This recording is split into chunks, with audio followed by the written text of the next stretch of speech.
कहानी के शुरुआत में हमें इस कहानी के मेन कैरेक्टर को दिखाया जाता है जिसका नाम क्राई एंड्री है। मार्केट में खबर थी कि ग्रीवर्स अपने साथ कुछ नए मेंबर को ले रहे हैं। वो भी इस एग्जाम को देने के लिए जा रहा था। इससे पहले वो 5 बार और गया, पर गिल्ड के लोगों ने उसे कमजोर समझ के वहाँ से भगा दिया था। जब वो टेस्ट देने के लिए जाता है तो वहाँ पर वो देखता है कि बहुत सारे लोग टेस्ट देने के लिए आए हैं। उसे नहीं लगता कि इतने सारे लोगों में से कोई उसे चुनेगा, इसलिए वो पहले ही हिम्मत हार जाता है। जब वो पब के पास लाइन में खड़ा होता है तभी उसको वहाँ पर एक लड़की मिलती है जिसका नाम लूदा है। वो कहती है कि हे, तुम भी क्या पार्टी ज्वाइन करने के लिए आए हो? लूदा अभी अभी लेवल 3 में प्रमोट हुई है। वो क्राई को देखकर उसका दोस्त बनना चाहती थी, इसलिए वो उसकी तरफ हाथ बढ़ाती है, बट क्राई यहाँ पर हाथ नहीं मिलाता है और कहता है कि मेरा नाम क्राई एंड्री है, तुमसे मिलकर अच्छा लगा लूदा। लूदा उसे काफी परेशान देखती है, इसलिए उसको इस बात का बुरा नहीं लगता कि उसने हाथ नहीं मिलाया। लूदा उसे बताती है कि मैं अकेली थी, इसलिए वाइफ बोल के खजाने को हैंडल नहीं कर सकती थी, इसलिए मैं क्लैन में ज्वाइन होना चाहती हूँ।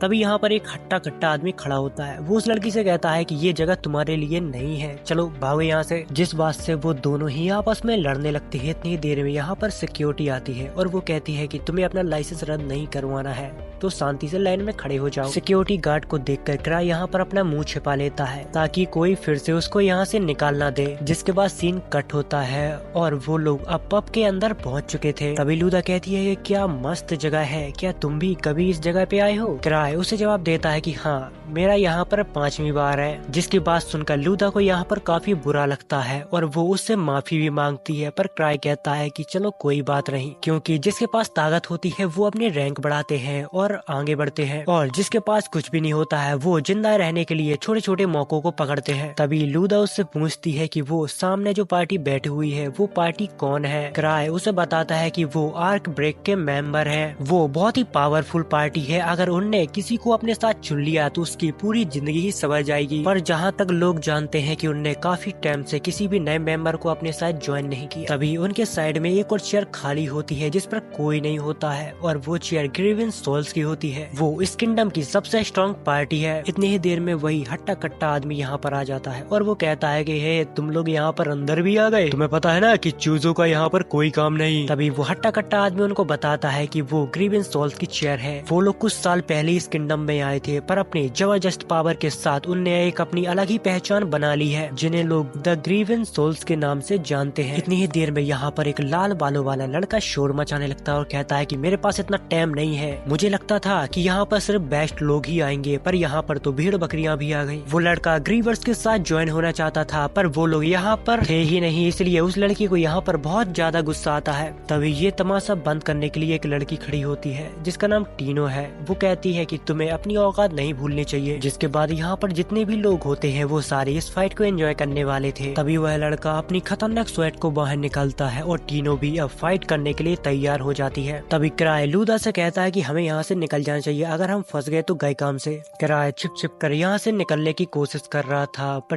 टीनो उसकी पावर को महसूस कर लेती है और उसको रोक लेती है और कहती है कि मास्टर, आप यहाँ पर कब से हो? इतनी ही देर में आर्क आ जाता है और वो कहता है कि अरे तुम यहाँ पर क्या कर रहे हो, तुम्हें पता है ना कि ये इवेंट तुम्हारे बिना शुरू नहीं होगा। जिस सब कुछ सुनकर लूदा को यहाँ पर कुछ भी समझ में नहीं आ रहा था कि आखिर ये सब चल क्या रहा है, और यहाँ पर जितने भी सारे लोग होते हैं उन सारों की आंखें फटी की फटी रह जाती है, क्योंकि ये ग्रीवेंस सोल्स का लीडर होता है क्राई एंड्री। जिसके बाद सीन फ्लैशबैक में शिफ्ट होता है। वो लोग छोटे थे और ट्रेजर हंटिंग करते थे। तभी क्राई के दोस्तों ने एक बार क्राई की जान बचाई थी, क्योंकि उसको पता ही नहीं चला कि कब मॉन्स्टर उसके पीछे आ गया। उन सारे दोस्तों का सिर्फ एक ही सपना था कि दुनिया का सबसे महान ट्रेजर हंटर बनना है, बट क्राई हर चीज में इतना ज्यादा अच्छा नहीं था जितना कि वो लोग थे। पर फिर भी उसके दोस्त कभी उसको ऐसा महसूस नहीं होने देते थे कि वो कमजोर है और किसी काम का नहीं। जिसके बाद ऐसे ही वक्त बीत जाता है। एक दिन फिर क्राई सोचता है कि वो अपने ही टीम को छोड़ देगा, क्योंकि वो अपनी वजह से किसी दूसरे की जान खतरे में नहीं डालना चाहता था। पर उसके साथ कुछ ज्यादा ही गलत हो जाता है। वो जिस टीम को छोड़ने के लिए आया था वो सारे ही लोग मिलके उसको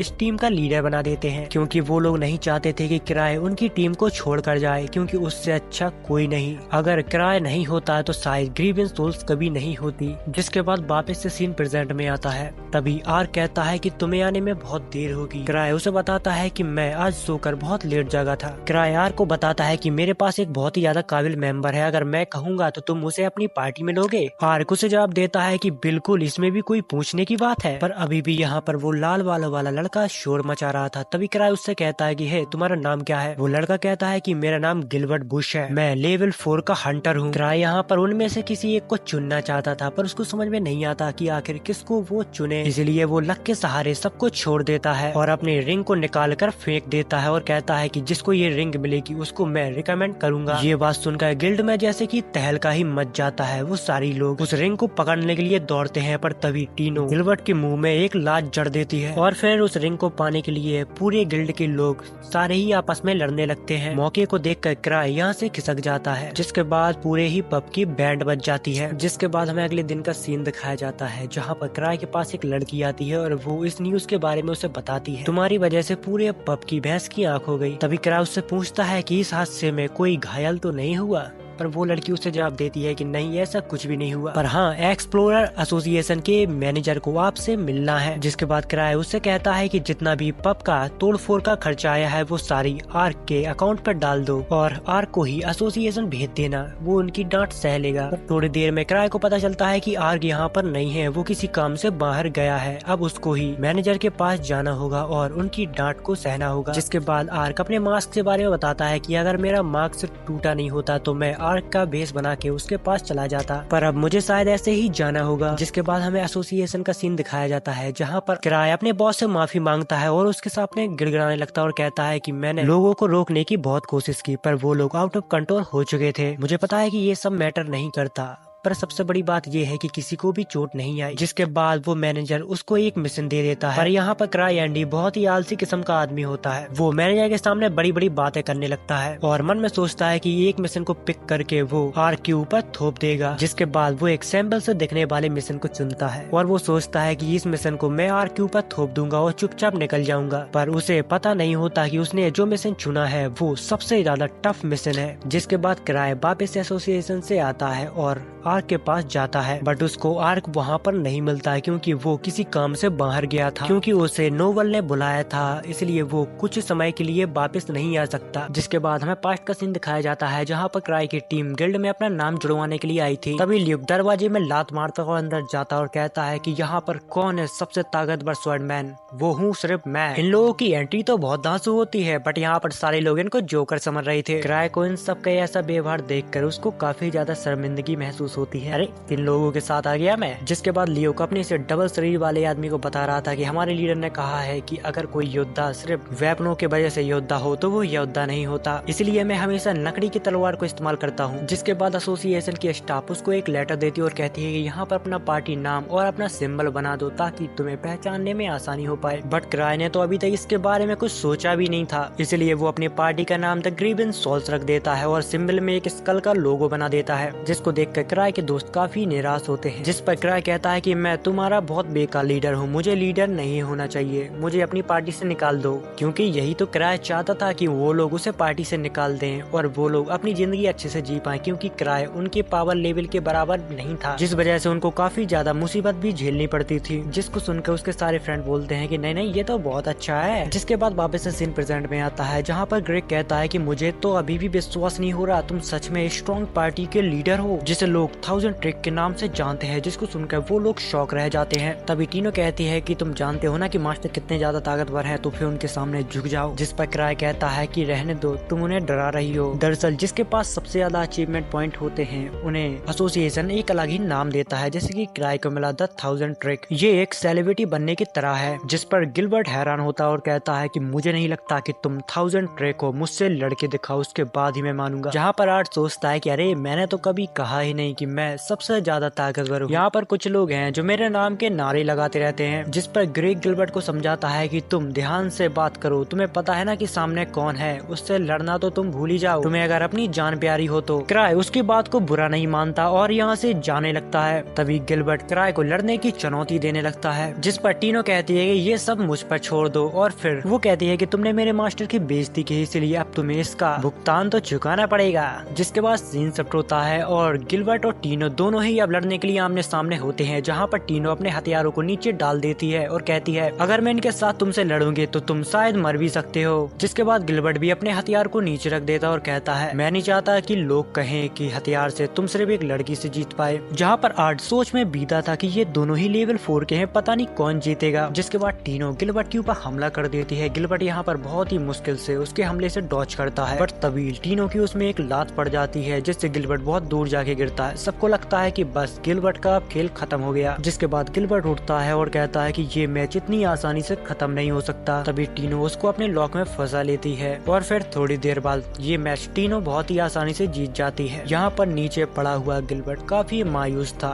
तभी हमें गिलबर्ट का फ्लैशबैक दिखाया जाता है। वो बचपन से ही काफी ज्यादा स्ट्रॉन्ग था। जिसके बाद जब वो बड़ा हुआ तो उसने एक अपनी पार्टी बनाई, पर सारे लोग कमजोर होने के कारण उसको अपनी ही पार्टी छोड़नी पड़ी। जिसके बाद से वापस से सीन प्रेजेंट में आता है, जहाँ पर क्राई गिलबर्ट से कहता है कि तुमने अपनी पुरानी पार्टी छोड़ दी क्योंकि लोगों के बीच में तुम्हारी पावर काफी ज्यादा डिफरेंट थी। जिसको सुनकर गिलबर्ट हैरान हो जाता और कहता है कि ये सब तुम्हें कैसे पता। जिस पर क्राई जवाब देता है क्योंकि मैं भी इस चीज से गुजर चुका हूँ, पर हमारी टीम ने उसको नहीं छोड़ा। यहाँ पर क्राई खुद के ही बारे में बात कर रहा था क्योंकि उसकी पावर में और उनकी दोस्तों की पावर में बहुत ज्यादा डिफरेंस था, पर फिर भी उन लोगों ने कभी क्राई को अकेला नहीं छोड़ा। गिलबर्ट को अभी भी क्राई के ऊपर यकीन नहीं होता कि ये इतनी स्ट्रॉन्ग पार्टी का लीडर आखिर कैसे है, पर आज तक किसी ने इसकी पावर को देखा ही नहीं। जिसके बाद क्राई गिलबर्ट की स्वेट के पास जाता है और उसको टच करता है और फिर उसमें से बहुत ही खतरनाक फ्लेम बाहर निकलने लगती है, जिसको देखकर गिलबर्ट भी हैरान होता है कि इतनी खतरनाक फ्लेम वो भी आता है हैंडल नहीं कर पाया और ये आदमी बहुत ही आसानी से इसको कर ले रहा है। जिसको देखकर गिलबर्ट को उसके ऊपर यकीन हो जाता है, सच में ये बहुत ज्यादा ताकतवर है, क्योंकि अभी तक उसने अपने हाथों में स्वॉर्ड को भी नहीं लिया, फिर भी उसके अंदर से इतनी खतरनाक फ्लेम बाहर निकल रही है। जिसके बाद सीन शिफ्ट होता है और हमें क्राई को दिखाया जाता है जो अपने ऑफिस में बैठा बैठा बोर हो रहा था, क्योंकि उसने टीनो की टीम को एक मिशन पर भेज दिया था जिसमें ग्रीक, लूदा और गिलबर्ट भी होता है। जहाँ पर हमें पता चलता है कि क्राई को रिंग्स का बहुत ज्यादा शौक है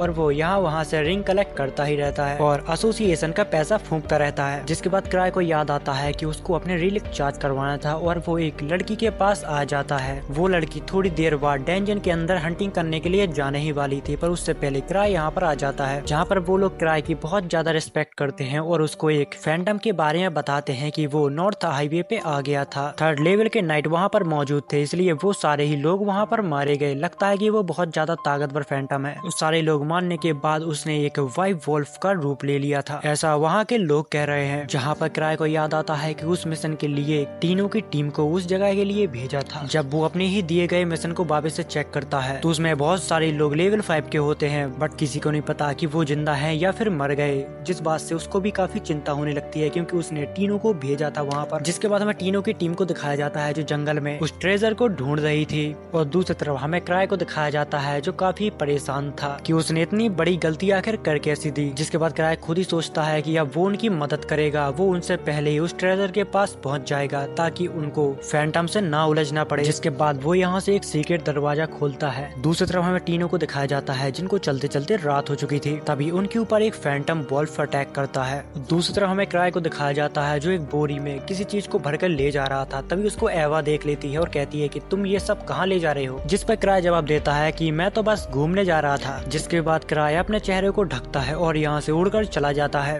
जिसके बाद हमें पास्ट का सीन दिखाया जाता है जहाँ पर ग्रेवन सोल्स अपनी टीम के साथ जश्न मना रही थी। उनको किंगडम में यहाँ सिर्फ एक ही हफ्ता हुआ था और एक ही हफ्ते के अंदर ल्यूक की तलवार टूट जाती है, जिससे वो काफी ज्यादा निराश रहता है। जिस पर लीज उसे जवाब देती है कि अरे छोड़ो यार, वो बस एक लकड़ी की तलवार थी। यहाँ पर वो लोग थोड़ी देर पहले साइक्लोप्स को मार कर आए थे। जिस पर एक आदमी कहता है क्या बकवास कर रहे हो साइक्लोप्स, तुम बच्चों उनको नहीं मार सकते, वो बहुत ज्यादा ताकतवर होते हैं। जिस पर लीज उसका सिर उसे दिखाती है, जिसको देखकर वो आदमी शॉक रह जाता है। जिसके बाद से वापस सीन प्रेजेंट में आता है जहाँ पर टीनो की टीम धीरे धीरे करके उन वॉल्फ को मार के आगे बढ़ती रहती है। तभी ग्रेग गिलबर्ट से कहता है कि तुमने अपनी स्वैट की पावर को इस्तेमाल क्यों नहीं किया। तभी गिलबर्ट उसको जवाब देता है कि मेरे स्वैट में अब माना नहीं बचा है क्योंकि क्राई ने स्वैट की पूरी पावर को यूज कर लिया था। इसी में वो लोग थक जाते हैं और कहते हैं कि हमें आगे नहीं बढ़ना चाहिए, हमें अपनी जान बचानी चाहिए। तभी टीनो उनको जवाब देती है कि मास्टर ने हमें ये मिशन दिया है तो हमें किसी भी हालत में इसको पूरा करना ही होगा, चाहे वो कितना भी मुश्किल हो। जहाँ पर हमें पता चलता है कि क्राई हर हर मुसीबत से पहले ही सब कुछ कैलकुलेट कर लेता है। जिसके बाद तीनों की टीम आगे बढ़ती है तो उनको वहाँ पर बहुत सारे वुल्फ मिलते हैं, जहाँ पर वो लोग स्ट्रेटेजी बना रहे थे कि वुल्फ से बचकर हमें गुफा के अंदर जाना होगा। दूसरी तरफ हमें क्राई को दिखाया जाता है जो उड़ते उड़ते उन सभी को ढूंढ रहा था, पर अभी भी उसको कोई भी नजर नहीं आया था। दूसरी तरफ हमें तीनों की टीम दिखाई जाती है, जहाँ पर वो गुफा के अंदर जाते हैं तो उनको और भी सारे वुल्फ मिलते हैं जिनके साथ वो फाइट करने लगते हैं। वो लोग टीम वर्क के साथ उन सारी वुल्फ को खत्म कर देते हैं, पर ये इतना भी आसान नहीं था। अंदर से कुछ और वुल्फ उनसे लड़ने के लिए आ जाते हैं। यहाँ पर गिलबर्ट उनके साथ फाइट करने लगता है। गिलबर्ट बोलता तो बहुत ज्यादा है पर उसी के साथ वो स्ट्रॉन्ग भी है। बट यहाँ पर लूदा बहुत कुछ तो नहीं कर सकती है, पर वो चोर की तरह सभी दुश्मनों की जगह करेक्ट बता सकती है, जिस टीम वर्क का फायदा टीनो उठाती है और उन मॉन्स्टरों को खत्म कर देती है। जहाँ पर टीनो को लगता है कि ये सब कुछ मास्टर ने पहले भाप लिया होगा, इसलिए उनने इन लोगों को मेरे साथ भेजा। यहाँ पर गिलबर्ट को भी टीम वर्क के साथ फाइट करने में बहुत मजा आ रहा था। तभी उसको अपने पास्ट याद आता है जब उसकी टीम उसके साथ मैचअप नहीं कर पाती थी, इसलिए उसने अपनी ही टीम को लीव कर दिया। बट उसको आज समझ आ रहा था कि जब वो कमजोर पड़ता है तो कैसा लगता है। गिलबर्ट को वॉल्फ के साथ लड़ने में बहुत परेशानी आ रही थी, जिस पर ग्रेग गिलबर्ट का साथ देता है, जिस वजह से गिलबर्ट उस मॉन्स्टर को बहुत ही आसानी से खत्म कर देता है। जिसके बाद उनकी टीम आगे बढ़ जाती है। तभी टीनो को किसी की प्रेजेंस फील होती है, बट जहाँ तक उनको समझ में आ रहा था तो ये शायद एक बॉस की पावर भी हो सकती है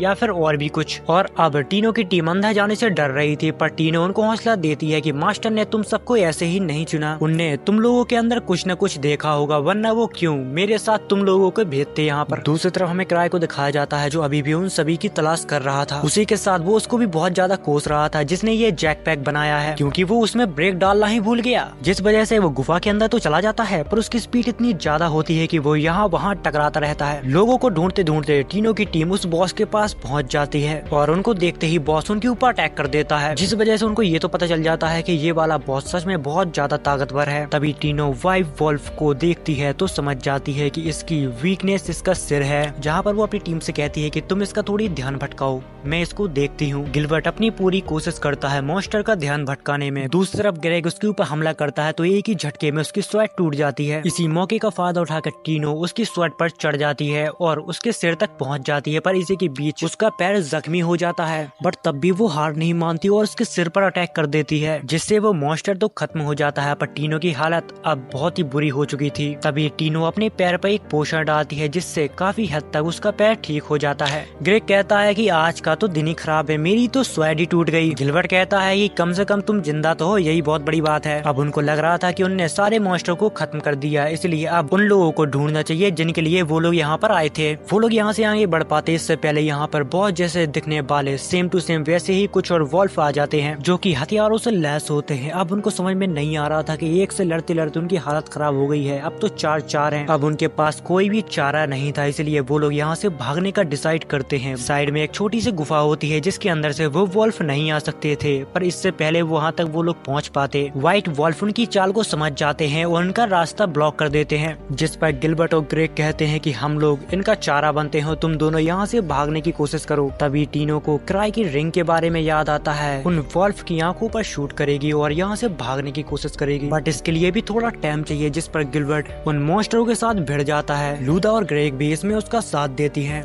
मौके को देखकर टीनो उस मॉन्स्टर के मुंह पे शूट कर देते हैं, जिससे उनको थोड़ा टाइम मिल जाता है। तभी गिलबर्ट को बहुत ही तेजी से एक पंच टकराता है, जिससे वो जाके दीवार से टकरा जाता है। अब टीनो की टीम को कोई भी तरीका नजर नहीं आ रहा था जिससे वो यहाँ से बच के बाहर निकल पाए। तभी अचानक से क्राई एक मॉन्स्टर से टकरा जाता है, जिसको देखकर वो सारे ही मॉन्स्टर उससे डरने लगते हैं। बट जिससे क्राई टकराया था वो मॉन्स्टर क्राई के ऊपर अटैक कर देता है, बट वो मॉन्स्टर उसको एक खरोच भी नहीं पहुंचा पाता, जिसको देखकर वो सदमे में चला जाता है। जिस पर क्राई थोड़ी हीरो बनने की कोशिश करने लगता है और कहता है कि मुझे माफ करना, मेरे पास 17 जिंदगियां हैं। जिसके बाद उसी मॉन्स्टर के ऊपर क्राई बहुत ही खतरनाक एक अटैक करता है, जिसको देखकर टीनो की टीम कहती है क्या ये सच में लेवल 8 है, ये तो सच में बहुत ज्यादा ताकतवर है। जिस पर क्राई सोचता है कि ये लेवल 3 का मॉन्स्टर है, पर ये बहुत ज्यादा ताकतवर है। जहाँ पर हमें पता लगता है कि क्राई के पास कोई भी पावर नहीं है, उसने ये सब बस शूटिंग रिंग की वजह से किया हुआ था। क्राई ने अपनी स्वैट रास्ते में कहीं गिरा दी थी, इसलिए वो अब उनके साथ फाइट भी नहीं कर सकता था। इसलिए वो सोचता है कि मिशन जाए भाड़ में, मुझे अपने घर जाना है, क्योंकि अब उसके पास कोई भी ऑप्शन नहीं बचा हुआ था। इसलिए वो एक लॉकेट को निकालता है और मॉन्स्टर की तरफ फेंकता है, जिससे वहाँ पर धुआं होने लगता है। जिसके बाद वो कहता है अरे मुंह क्या देख रहे हो, भागो यहाँ से। बट जख्मी होने के कारण टीनो यहाँ पर ज्यादा तेजी से नहीं भाग पा रही थी। उसी के साथ क्राई भी उसके पीछे पीछे भाग रहा था, बहुत ही स्लोली। टीनो को लगता है कि मास्टर कितनी अच्छे हैं, वो मेरे साथ भाग रहे हैं ताकि मुझे कोई मॉन्स्टर चोट ना पहुंचा पाए। बट सच्चाई तो यह है कि क्राई अपनी फुल स्पीड में भाग रहा था, पर वो ज्यादा तेज भाग ही नहीं पाता। थोड़ी देर बाद वो लोग उन मॉन्स्टरों से बहुत दूर चले जाते हैं, जिसके बाद सभी लोग क्राई को शुक्रिया कहते हैं, पर वो कहता है कि अरे ऐसा कुछ भी नहीं है। सबकी जान बचाने के लिए क्राई टीनो को शुक्रिया कहता है, जिसको सुनकर टीनो फूल ही नहीं समाती। क्राई को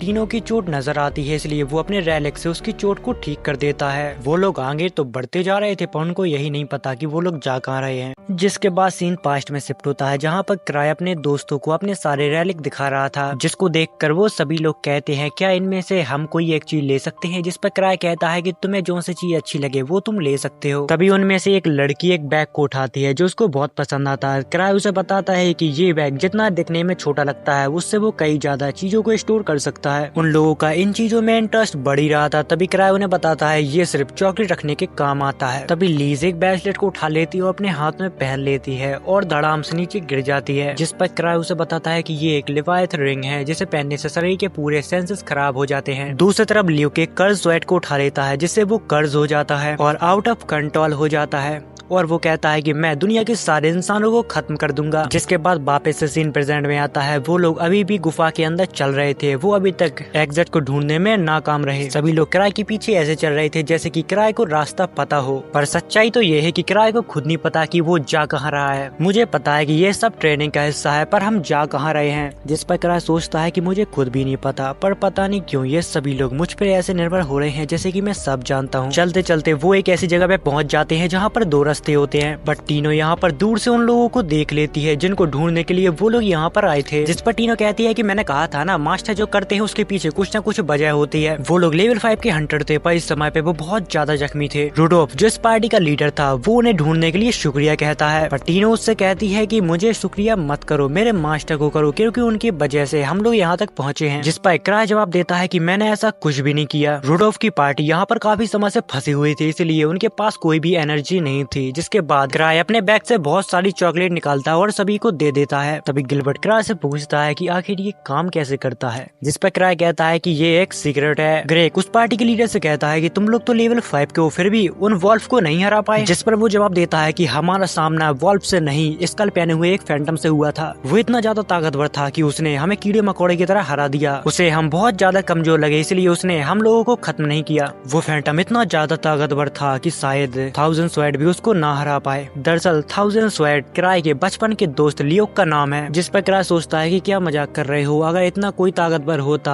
अगर ऐसे फैंटम एग्जिस्ट करते होते तो लियोक कब को उन्हें मार चुका होता, पर अभी वो आ गया तो मुझे नहीं लगता कि टीनो उसे हरा पाएगी। क्राई उन सबको बताता है कि हमें यहाँ से जल्दी निकलना होगा और इस टीम को लीड करेगी टीनो, क्योंकि मैं तो ज्यादा तेज भाग ही नहीं पाता। जिस पर टीनो जवाब देती है कि आपके कंपैरिजन में मैं कुछ भी नहीं हूँ मास्टर। जिस पर क्राई उसे जवाब देता है ये तुम्हारी ट्रेनिंग का हिस्सा ही है। तभी वो सोचता है प्लीज प्लीज प्लीज मान जाओ ना, क्योंकि ये सब करना मेरे लिए बहुत ज्यादा बोरिंग है। जिसके बाद टीनो इस बात से सहमत होते हैं कि उन्हें इस जगह से जल्दी निकलना चाहिए। वो लोग यहाँ से निकलने ही वाले थे, इतनी ही देर में उनको कुछ अजीब गरीब आवाज सुनाई जाती हैं। जिस पर क्राई सोचता है कि अब तो मैं गया पक्का, अगर उस मॉन्स्टर ने मेरे ऊपर हमला कर दिया तो 4 बार तो मैं बच जाऊंगा, पर उसके बाद मैं मर जाऊंगा। तभी उनको एक बहुत ही बुरी शक्ति महसूस होने लगती है, क्योंकि वो फैंटम धीरे धीरे उनके तरफ ही बढ़ रहा था। क्राई को पता था अगर वो उससे लड़ेगा तो मर जाएगा, पर फिर भी वो सभी को पीछे करता है और खुद आगे खड़ा हो जाता है। तभी हमें उसी फैंटम को दिखाया जाता है जो धीरे धीरे इनके तरफ बढ़ रहा था, जिसके ऑरा को देखकर उन सभी लोगों की फट जाती है। इतनी ही देर में उस फैंटम के पीछे एक लड़की आती है। वो एक किक मारती है और फैंटम जाके दीवार से भिड़ जाता है, और ये लड़की कोई और नहीं लीज होती है। लीज की किक कितनी ज्यादा पावरफुल होती है कि वो फैंटम जो शेर बना घूम रहा था अब वो एक पिल्ला बन गया था। लीज यहाँ पर क्राई के ऊपर गुस्सा होने लगती है और कहती है कि मैं तुमसे मिलने के लिए तुम्हारे यहाँ पर आई थी, बट मुझे पता चला कि तुम वहाँ पर हो ही नहीं। तुम ऐसे खतरनाक जगह पे आखिर आए ही क्यों? टीनो यहाँ पर बहुत ज्यादा डरी हुई थी, क्योंकि उसको पता था अब पहाड़ उस पे ही टूटने वाला है, क्योंकि क्राई को संभालने की जिम्मेदारी उसको ही दी गई थी। गिलबर्ट बीच में बोलने की कोशिश करता है, तभी लीज उसको दूर फेंक देती है, जिससे उसकी बहुत बुरी हालत हो जाती है। ग्रेक और लूदा उसके ऊपर पोषण फेंकते जाते हैं, पर उसको इसका कुछ भी फायदा नहीं होता। क्राई लीज को शांत करवाता और कहता है कि इसमें टीनो की कोई भी गलती नहीं है, उसने व्हाइट वॉल्फ को हराया और इस मिशन को भी बहुत अच्छे से पूरा किया। दूसरी तरफ वो फैंटम एक वॉल्फ को बुलाता है। व्हाइट वॉल्फ उनके ऊपर गन चलाने लगता देता है, बट यहाँ पर लीज को उनकी गोलियों को फर्क नहीं पड़ता, जिसके बाद लीज बहुत बुरी तरह से व्हाइट वोल्फ को खत्म कर देती है। मौके को देखकर फैंटम भी उसके ऊपर अटैक कर देता है, पर लीज अपने 2 उंगलियों से उसकी तलवार को रोक लेती है। लीज मार मार के उस फैंटम की बहुत बुरी हालत कर देती है। दूसरी तरफ सभी लोग शॉक रहते हैं, क्योंकि उन्होंने लाइफ में पहली बार किसी को इतना ज्यादा ताकतवर देखा था, और ये तो कुछ भी नहीं, ये तो सिर्फ ग्रीवियस सोल्स की एक मेंबर है और ये बहुत ज्यादा ताकतवर है। फैंटम को बहुत बुरी तरीके से मारने के बाद लीज का गुस्सा शांत होता है, जिसके बाद हमें अगले दिन का सीन दिखाया जाता है, जहाँ पर गिलबर्ट 1000 ट्रेक यानी कि क्राई के पास अपनी स्वेट को दे जाता है और सभी से कहता है कि मैं अपनी पुरानी पार्टी के पास वापस जा रहा हूँ। दूसरी तरफ हमें क्राई के दोस्तों को दिखाया जाता है, जिन सभी ने वही स्कल वाला मास्क पहना हुआ था। जिसके बाद हमें 1 साल पहले का सीन दिखाया जाता है, जहाँ पर सित्रे स्मार्ट क्राई के लिए स्लाइम का एक पोस्टर बना के लाई थी। अगर आपको पता ना हो तो मैं आपको बता देता हूँ कि सित्रे स्मार्ट ग्रेवियस सोल्स की एक साइंटिस्ट है, जो लेवल 2 की हंटर है। वो अपने एक्सपेरिमेंट से ग्रेवियस सोल्स की मदद करती रहती है। दिखने में थोड़ी अजीब है, पर वो बहुत अच्छी लड़की है। अगले ही सीन में हमें दिखाया जाता है, जहाँ पर क्राई उसी पोस्टर को ढूंढ रहा था, जिसे सित्रे स्मार्ट ने बनाकर उसको दिया था। वो शांत दिमाग से सोचता है कि आखिर उसने उसको कहाँ रख दिया था। उसको जहाँ तक याद है, उसे जहाँ तक याद है कि डेंजन के अंदर जब उसने उसको पिया था तो उसके अंदर कुछ भी नहीं था। क्राई ने उस स्लाइम को बहुत ही संभाल के रखा था, पर वो अचानक गायब कैसे हो सकता है। दूसरी तरफ हमें कुछ हंटरों को दिखाया जाता है, वहाँ पर वो लोग बात कर रहे थे डेंजर के अंदर जितने भी मॉन्स्टर है, अचानक उनका लेवल अब बढ़ सा गया है। पर जो भी हो, ट्रेजर वैल्यू की जांच करके हमें देश तक पहुँचानी होगी, ये सबसे ज्यादा जरूरी है। दूसरी तरफ हमें क्राई को दिखाया जाता है, जो एसोसिएशन के अंदर घूम रहा था। तभी एबा उसे वाइट वॉल डैन की रिपोर्ट बताती और कहती है, तुम्हें इस रिपोर्ट के बारे में एसोसिएशन को बताना चाहिए। क्राई उससे कहता है कि अरे यार मुझे मत परेशान करो, टीनो उसकी लीडर थी, उसको ये रिपोर्ट दे दो। तभी एबा उसे बताती है कि वो बेसमेंट लेवल 2 पर अभी ट्रेनिंग ले रही है। इतना सुनने के बाद वो यहाँ से जाने लगता है। तभी एबा सोचती है कुदरत आपत्ति यानी कि अर्थक्वेक और ट्रेजर वैल्यू में मुश्किल तक वो बिना किसी क्लूज के अंदाजा लगा लेता है। मैंने ऐसा करते क्राई को बार बार देखा है, बट एबा को कहाँ पता था कि जितनी भी धरती पे मुसीबतें आती हैं वो सारी क्राई के वजह से ही होती हैं। जब क्राई लेवल 2 के बेसमेंट तक पहुँचता है, वो वहाँ पर देखता है तो बहुत सारे लोग बाहर खड़े होते हैं। अंदर लीज ट्रेनिंग दे रही थी, क्योंकि उसको लग रहा था कि टीनो उसके जाने के बाद बहुत कमजोर हो चुकी है। वो लोग क्राई से कहते हैं कि तुम कुछ करो, हम लोग ट्रेनिंग हेल को इस्तेमाल नहीं कर पा रहे हैं। क्राई हेल का जब गेट खोल कर अंदर जाता है तो वो देखता है कि टीनो बहुत बुरी तरह से नीचे डली हुई है। लीज ने उसे इतनी खतरनाक ट्रेनिंग दी कि वो अधमरी हो गई। जिस पर लीज कहती है, बस इतना ही तुम्हारे पास दम था, या फिर तुम मेरे सामने दिखावा कर रही हो। अगर तुम्हें ऐसा लगता है कि मैं तुम्हें नहीं मारूंगी तो ये तुम्हारी गलती है। लीज टीनो को एक किक मारने ही वाली थी, तभी क्राई उसे रोक देता है। बस बहुत हो गया, मैं तुम्हारे जुनून को समझता हूँ, पर मुझे लगता है कि वो अपनी लिमिट पर है। चलो आज के लिए इतना बहुत है। तभी लीज कहती है, क्या तुम मुझे रोक रहे हो? जिस पर क्राई हाँ में जवाब देता है, जिस पर लीज हंसने लगती है और कहती है चलो आज का वर्कआउट खत्म हुआ। वो यहाँ से जा पाती है, इससे पहले टीनो उसका पैर पकड़ लेती है और टीनो ने वही मास्क पहना हुआ था जो ग्रेवियस सोल्स अक्सर पहना करते हैं। जिसके बाद लीज कहती है चलो शुरू करते हैं। जिसके बाद क्राई भी इन लोगों को मनाने में नाकामयाब हो जाता है। मुझे माफ करना, तुम्हें पता है ना कि लीज को मनाना कितना मुश्किल है। जिसके बाद सीन कट होता है, जहाँ पर क्राई बात कर रहा था कि ट्रेवलर के ऊपर अटैक हुआ फैंटम वाइफ वॉल डैन में। पता नहीं क्यों, पर क्राई को इस सब चीजों में कुछ गड़बड़ लग रही थी और शायद इसलिए ग्रेक ने क्राई को मिलने के लिए बुलाया है। जिसके बाद सोचने लगता है कि अरे आर्क यहाँ पर क्यों नहीं है, अगर वो यहाँ पर होता तो मुझे इतना सारा काम नहीं करना पड़ता। दूसरी तरफ हमें ग्रेक को दिखाया जाता है, जहाँ पर वो कहता है वाइफ वॉल डैन के पास कोई लाइन में कोई भी चेंज नहीं आया है, और हाँ मैंने मटेरियल की क्वालिटी भी नहीं बदली है। पर यहाँ पर ग्रेक को कुछ अजीब सा महसूस हो रहा था। दूसरी तरफ हमें कुछ लोगों को दिखाया जाता है, जहाँ पर वो लोग बात कर रहे थे कि सोचने की बात है, हम लोग जो काम कर रहे हैं उसे तो भगवान भी नहीं प्रिडिक्ट कर सकता है। इन सारे लोगों का एक ग्रुप होता है। यहाँ पर जितनी भी घटनाएं घट रही थी वो सभी की वजह से घट रही थी। जहाँ पर वो लोग बात कर रहे थे कि हमारी चाल कोई भी हंटर नहीं समझ सकता, पर एक आदमी है 1000 ट्रेक जिसको हम कभी भी अंडर एस्टिमेट नहीं कर सकते। जब तक उन्हें पता नहीं चलता तब तक वो उन्हें व्हाइट वॉल्ट में उलझे रहेंगे। जब तक इनके पास मौका है ये वाला रिसर्च सेंटर छोड़ के कहीं और जाके अपना रिसर्च सेंटर बना ले। दूसरी तरफ हमें क्राई को दिखाया जाता है, जहाँ पर वो सपना देख रहा था कि पूरी सिटी में बस स्लाइम ही स्लाइम फैल चुका है। अचानक वो जाग जाता है। वो शिटरी की स्लाइम का सपना देख रहा था, उसको लगता है सच में वो बहुत ज्यादा डेंजर है। तभी वहाँ पर लीज भी उठती है और क्राई को पता चलता है कि वो उसके ही साथ आके सो गई थी। तभी तो उसे इतनी ज्यादा गर्मी महसूस हो रही थी, क्योंकि लीज को एक आदत थी, वो हमेशा क्राई के बेड में आके सो जाती थी। तभी लीज उससे कहती है क्या तुम आज फ्री हो, क्योंकि मैं आज छुट्टी ले रही हूँ। बट क्राई तो अपना सपना ही नहीं भूल पा रहा था, पर वो इसे बहुत बुरे सपने की तरह भूलने की कोशिश करने लगता है। अगले ही दिन हमें ग्रेक को दिखाया जाता है, जो क्राई से मिलने के लिए वहाँ पर आता है। तभी वहाँ पर लीज के साथ क्राई घूमने के लिए जाने वाला था, जिस पर लीज उसे बताती है है कि आज तुम इसको कोई भी काम नहीं दे सकते, आज ये मेरे साथ बिजी है। जिस पर ग्रेग उसे बताता है कि तुम यहाँ पर वापस क्यों आई, जिस पर लीज कहती है कि मेरे पास तुम्हारे लिए वक्त नहीं है, इसलिए चलो फूटो यहाँ से। और फिर इसी बात पे वो दोनों ही आपस में झगड़ने लगते हैं। तभी लीज उसमें एक किक रगड़ देती है। ग्रेग भी उसकी किक को बहुत ही आसानी से रोक लेता है और फिर इन दोनों की फाइट ऐसे ही चलती रहती है। तभी क्राई कायना को चाय के लिए पूछता है, जिसके बाद कायना क्राई से पूछती है, तुम व्हाइट वॉल्फ डैन गए थे ना, अगर तुम्हें वहाँ पर कुछ अजीब लगा तो प्लीज हमें बताओ। जिस पर क्राई कहता है कि मैं ज्यादा ध्यान दे रहा हूँ दूसरी दिक्कतों को सोचकर, पर माफ करना मैं अभी तुम्हें उसके बारे में कुछ भी नहीं बता सकता, क्योंकि क्राई तो बस अपने स्लाइम को ढूंढ रहा है। दूसरी तरफ ग्रेग और लीज लड़ लड़कर पूरा एसोसिएशन ही तबाह कर देना चाहते थे। जिस पर क्राई कहता है, बस बहुत हुआ, अब रुक जाओ, हमारी बात यहीं पर खत्म हुई, बस तुम्हें थोड़ा शांत हो जाना चाहिए ग्रेग। जिसके बाद क्राई और लीज शॉपिंग करने के लिए और छोटी सी डेट के लिए मार्केट आ जाते हैं। तभी उनको एक आदमी देख रहा था, जिसको लीज पकड़ लेती है और उससे पूछती है कि तुम कौन हो, आखिर क्यों हमें देख रहे थे। बट क्राई लीज को समझाता है कि अरे तुम क्यों इसको परेशान कर रही हो, ये बस एक आम इंसान है। बट हमें थोड़ी देर बाद पता चलता है कि उन्हीं मॉन्स्टर की एसोसिएशन ने इस आदमी को क्राई का पीछा करने के लिए भेजा हुआ था।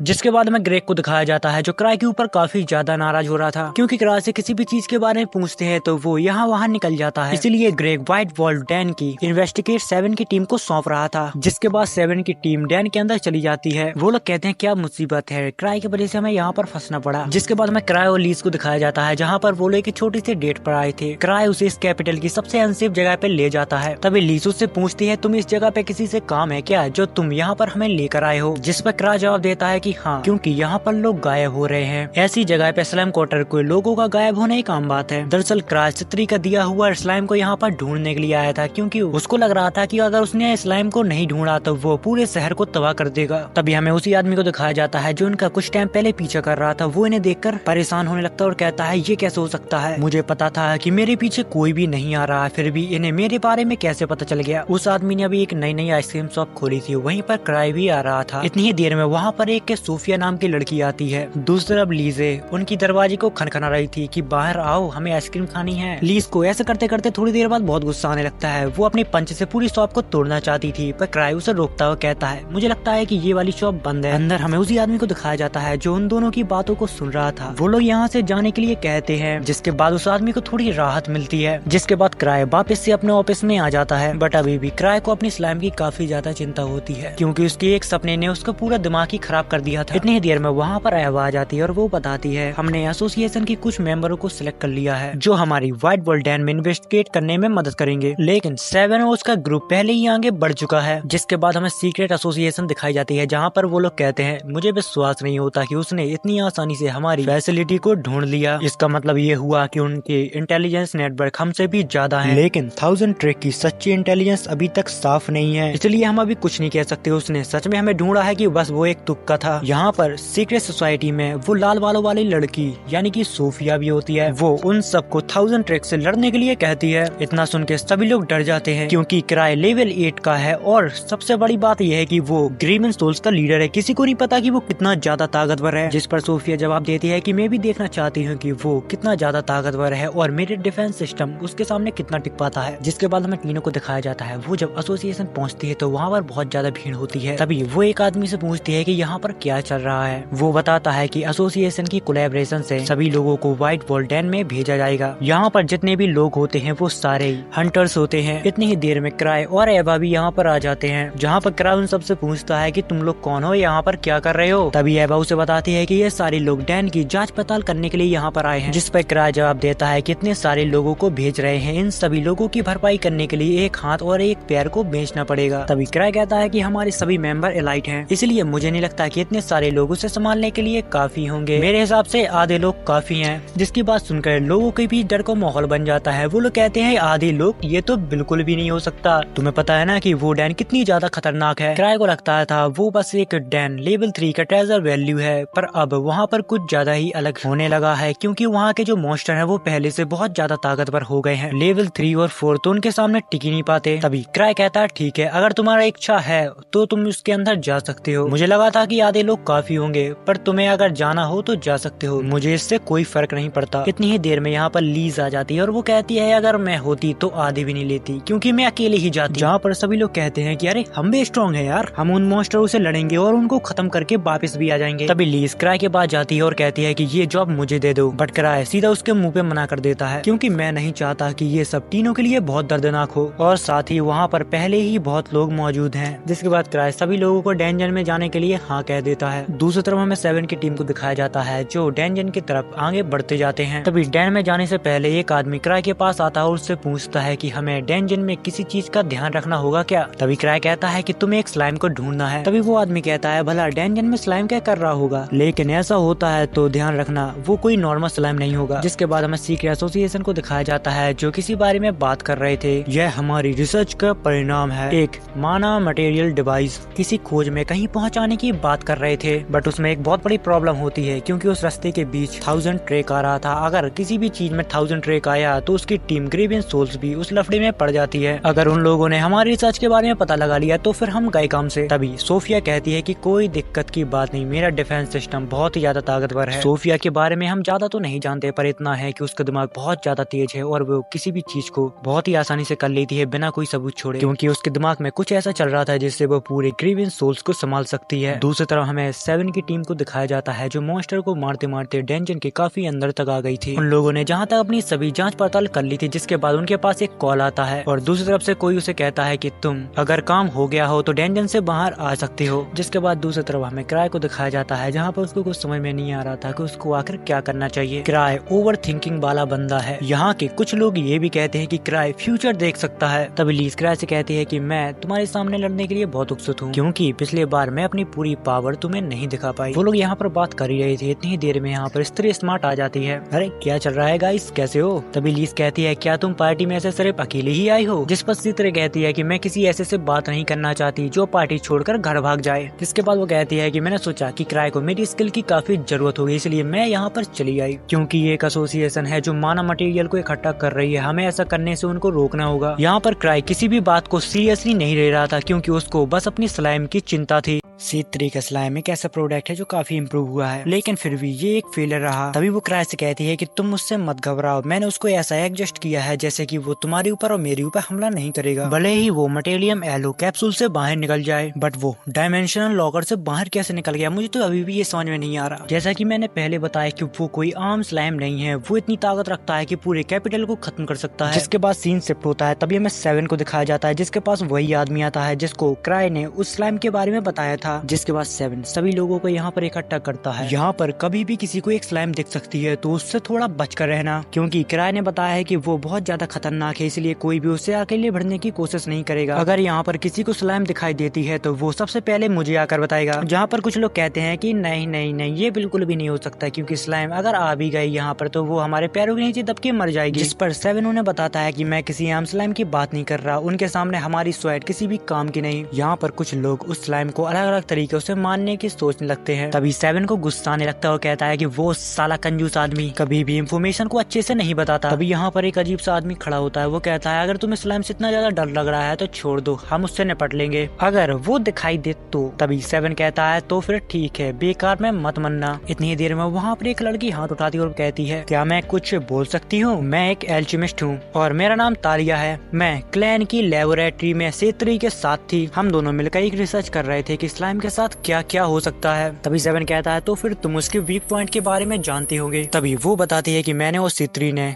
स्लाइम को मारने के लिए एक पोस्टर बनाया था। इसका सिर्फ स्लाइम के ऊपर असर होता है और किसी भी चीज के ऊपर असर नहीं होता। अगर कोई चीज उससे जुड़ी हुई है तो वो उसको खत्म कर देता है। जिसके बाद हमें वही सीक्रेट एसोसिएशन को दिखाया जाता है। वो लोग कहते हैं कि हमारी रिसर्च बहुत पावरफुल है और लगता है कि अब समय आ चुका है। हम 100 से भी कम हंटरों का सामना कर रहे हैं और उनमें से कुछ ही लोग हैं जो ठीक ठाक पावर को होल्ड करते हैं। दूसरी तरफ 7 और उसके सारे साथियों ने पूरा डेंजन छान मारा था, पर उनको अभी तक कुछ भी नहीं मिला। तभी वही चिड़चिड़ा आदमी आता और कहता है अगर तुम बेकार ऑर्डर नहीं देते तो ये कुछ घंटों का ही काम होता। बेहतर होगा कि तुम अपने मास्टर के सामने जाकर प्रे करो, क्योंकि वो तो कभी आने का कष्ट ही नहीं करता। जिसके बाद वो आदमी जंगल की तरफ टहलने के लिए चला जाता है। उस आदमी को टहलते टहलते रात हो जाती है। वो रास्ते में चलते चलते 1000 ट्रैक को बुरा भला कहने लगता है और कहता है कि उसकी वजह से मेरा पूरा दिन खराब हो गया। इतनी ही देर में यहाँ पर उसको कुछ खतरनाक आवाज सुनाई देती है, जिसका पीछा करते करते वो एक ऐसी जगह पे पहुंच पहुंच जाता है जहाँ पर एक वॉल्फ फैंटम बंधा हुआ था। वो लोग उसके ऊपर एक्सपेरिमेंट कर रहे थे क्योंकि माना मटेरियल को इस्तेमाल करके ट्रांसफॉर्मेशन को हासिल किया जा सकता है। ऐसा करने से वो फैंटम पहले से कुछ ज्यादा ही ताकतवर हो जाते हैं। वो लोग उस वॉल्फ के अंदर एक इंजेक्शन को इंसेक्ट कर पाते इससे पहले वो हंटर उनके ऊपर हमला कर देता है। पहले हम सबको लगा था कि ये आदमी एकदम फालतू है, पर ऐसा नहीं है, ये आदमी काफी ताकतवर है। यहाँ पर वो उन दोनों ही लोगों को बहुत बुरी तरह से मारता है। तभी वो सीक्रेट सोसाइटी का आदमी कहता है कि तुम लोग यहाँ पर क्या कर रहे हो, क्या तुम्हें 1000 ट्रिक ने भेजा है? जिस पर वो आदमी जवाब देता है ऐसा कुछ भी नहीं है, ये सब मैंने किया। जिसके बाद वो आदमी हंसने लगते हो कहते हैं तो फिर यहाँ पर 1000 ट्रिक नहीं है। और फिर कुछ ही देर में वो लोग उस मॉन्स्टर के ऊपर इंसेक्ट कर देते हैं वो मैना मटेरियल, और फिर देखते ही देखते वो मॉन्स्टर एक स्लाइम का रूप ले लेता है। वो आदमी सभी लोगों के यहाँ पर सतर्क कर पाता है। इससे पहले वो स्लाइम ही जोर जोर से चीखने लगता है जिसकी आवाज काफी दूर तक जा रही थी। 7 की टीम भी इस चीज को सुन लेती है। आवाज सुनते ही सारे लोग उस तरफ भागने लगते हैं जहाँ से ये आवाज आई थी। भागते भागते वो लोग एक जंगल में पहुंच जाते हैं। तभी 7 कुछ लोगों से पूछता है कि गेन इसी साइड गया था, वो अभी तक लौट के नहीं आया। दरअसल गेन उसी आदमी का नाम होता है जो स्लाइम के पास गया था। तभी गेन भागते भागते इनके पास आता है जो बहुत ही बुरी हालत में था। वो कहता है कि मेरे पीछे मॉन्स्टर है, यहाँ से तुम लोग भाग जाओ वरना सारे लोग मारे जाएंगे। और ये वही स्लाइम है जिसके बारे में 1000 ट्रिक हमें बताना चाहता था। इतनी ही देर में वो स्लाइम इन लोगों के पास आ जाता है जिसको देखकर वो सभी लोग डर जाते हैं क्योंकि उन सभी ने आज तक इतना बड़ा स्लाइम नहीं देखा था। 7 उसके ऊपर हमला करता है पर वो समझ जाता है कि इस स्लाइम को हम ऐसे नहीं रोक सकते हैं। जिसके बाद सारे लोग उसके ऊपर मैजिक करने लगते हैं बट उसके ऊपर मैजिक को पावर का कोई भी असर नहीं हो रहा था। लगातार 7 भी उसके ऊपर हमला करता जा रहा था पर उसको जैसे कि फर्क ही नहीं पड़ता। तभी 7 को उस पोशन के बारे में याद आता है जिसको तालिया कुछ देर पहले उसको बता रही थी। 7 उसके पास से वो पोशन लेकर आता है। 7 अपने पूरा दिमाग लगा के उसके अंदर वो पोशन को इंसर्ट कर देता है। उसका पोशन यहाँ पर स्लाइम के ऊपर काम तो करता है बट 1 सेकंड के लिए। उसके बाद वो स्लाइम वापस से अपने नॉर्मल फॉर्म में आ जाती है। इतनी ही देर में यहाँ पर C3 आ जाती है। दरअसल उसको क्राई ने भेजा था क्योंकि उसको पहले ही पता था कि यहाँ पर कुछ न कुछ गड़बड़ हो सकती है। तभी C3 कहती है कि एक जबरदस्त मैजिक उस स्लाइम के आसपास घूम रहा है, इसलिए हम उस स्लाइम को कुछ भी चोट नहीं पहुंचा पा रहे हैं। वो स्लाइम इतना ज्यादा ताकतवर है कि लेवल 8 की ट्रेजर वैल्यू में भी तुम्हें उतना खतरनाक मॉन्स्टर नहीं मिलेगा। जिसके बाद C3 कुछ बड़बड़ाते हुए उस मॉन्स्टर के पास जाने लगती है। स्लाइम मॉन्स्टर उसके ऊपर अटैक करता है पर बहुत ही आसानी से वो उस अटैक को डॉच करती रहती है। इस सब को देखकर वो काफी निराश होती है क्योंकि ये सब उसका ही एक्सपेरिमेंट है जो फेल हो गया था। तभी 7 कहता है कि तुम उस मॉन्स्टर के पास ज्यादा नजदीक मत जाओ। तभी C3 कहती है कि मेरा चिंता करने के लिए शुक्रिया 7, पर मुझे कुछ नहीं होगा। तभी वो अपने बैग में से एक पोशन को निकालती है और उस स्लाइम के ऊपर फेंक देती है। तभी वो 7 से कहती है कि तुम इसके ऊपर शूट करो, जिससे उस स्लाइम का वहीं पर खात्मा हो जाता है। इतनी ही देर में सब कुछ खत्म होने के बाद यहाँ पर ग्रेक आ जाता है। तभी C3 बताती है कि वो यहाँ पर काफी देर पहले आ गए थे, उन्होंने ही मुझे लिफ्ट दी थी। जिसके बाद हमें वही सीक्रेट एसोसिएशन को दिखाया जाता है जहाँ पर वो काफी नाराज हो रहे थे कि उस C3 की वजह से हमारा पूरा मिशन फेल हो गया। इसके बारे में सोफिया ने इन सभी को पहले ही बता दिया था कि C3 हमारे पीछे पड़ी हुई है। क्या उसने हमारे ट्रांसमेग्रिफिकेशन को समझ लिया है? जिसके बाद हमें 7 को दिखाया जाता है। थोड़ी देर में उसके पास उसका टीममेट आता है। वो C3 के साथ एक छोटी सी फाइट रखना चाहता था पर उसके अंदर इतनी दम नहीं थी कि वो उससे पूछ सकता है, क्योंकि वो लड़का जानना चाहता था कि वो लड़की आखिर कितनी ताकतवर है। तभी 7 उसे जवाब देता है कि तुम उसको कमजोर समझने की भूल मत करना, वो तुम्हें बहकाएगी कि वो बिल्कुल भी ताकतवर नहीं है, पर तुम उसके ऊपर विश्वास मत करना क्योंकि इस तरह वो किसी से भी अपना काम निकलवा सकती है। और जहाँ तक मुझे पता है तो वो ग्रीवर्स के दूसरे मेंबर की तरह एक मॉन्स्टर है जो अगर बेकाबू हो जाए तो उसको कोई भी नहीं संभाल सकता। दूसरी तरफ हमें क्राई को दिखाया जाता है जिसकी गोदी में लीज बैठी हुई थी।